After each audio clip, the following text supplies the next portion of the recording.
Reggio Calabria. The school is a learning organisation, so we're all learning from each other on every level. So even the directors are learning from the newest member of staff, and that's what's really helped us to grow. Teaching is actually quite different here in that the teachers are very committed to what they do. I've worked in schools obviously where teachers have been very prepared and ready for their lessons, but here the teachers really go above and beyond what they have to do to prepare really fun lessons and to prepare extracurricular activities for the students, which are really outstanding.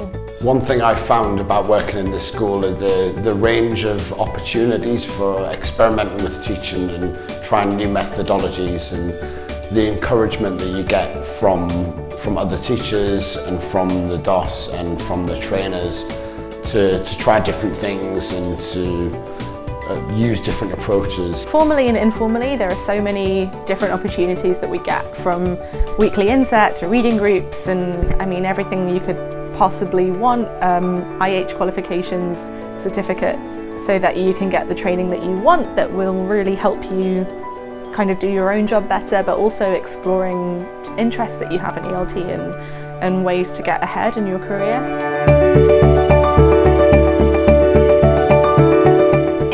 IH Reggio Calabria is the most organised school I've worked for, and also one of the most supportive schools I've worked for. The reception and admin staff are always on hand if you need anything outside of work or inside of work. One of my favourite things about working at IH Reggio Calabria is the family environment that we have here. We have teachers who have taught all over the world in all different kinds of schools, teaching children, adults, and there's a real mix, and I think that that's what makes our team really work really well. It's a really lovely family-orientated environment here. I'd say the biggest difference between this school and other schools that I've worked in is that there's such a sense of community here that you don't get in a bigger city or in a place that has a lot of schools.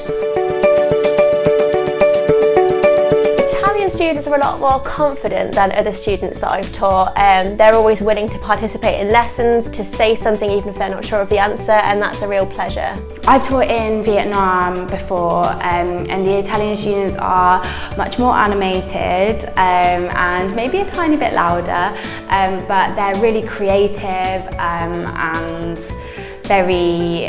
very sociable in their lessons, which is great if you want to do mingle tasks. But Italians are great. They're so enthusiastic and kind and warm and very lively. One thing I love about Italian students is how naturally extroverted and exuberant they are. Reggio Calabria is a fantastic place to live. I think it's a great quality of life. It might not be the most busy or exciting place, it's a small city, but the nature surrounding it, the things you can do if you like outdoor activities like cycling or other kinds of sports, are fantastic. Even though I'm Italian from the north, I had never been to Calabria before, and I was really surprised by the richness of the culture, of the food and of the natural environment, and in particular I really appreciate being able to enjoy both the mountains and the sea on a daily basis. So if you like, going away on the weekend and exploring, there are so many places to go, and luckily tourists haven't really discovered that yet. So you go to these places that are just so beautiful, but also nobody else is there. So it's like the best parts of Italy all to yourself. It's great. The food is my favourite thing. The food is incredible, so cheap, fresh, delicious, local, homemade, amazing. And yeah, Sicily's just across the way, so I mean, if that's not a reason to move here, I don't know what is. If you're looking to learn while you're teaching and work in a friendly, supportive and dynamic team in a school which is constantly developing and aiming to always better itself and its students, then this is the right school for you.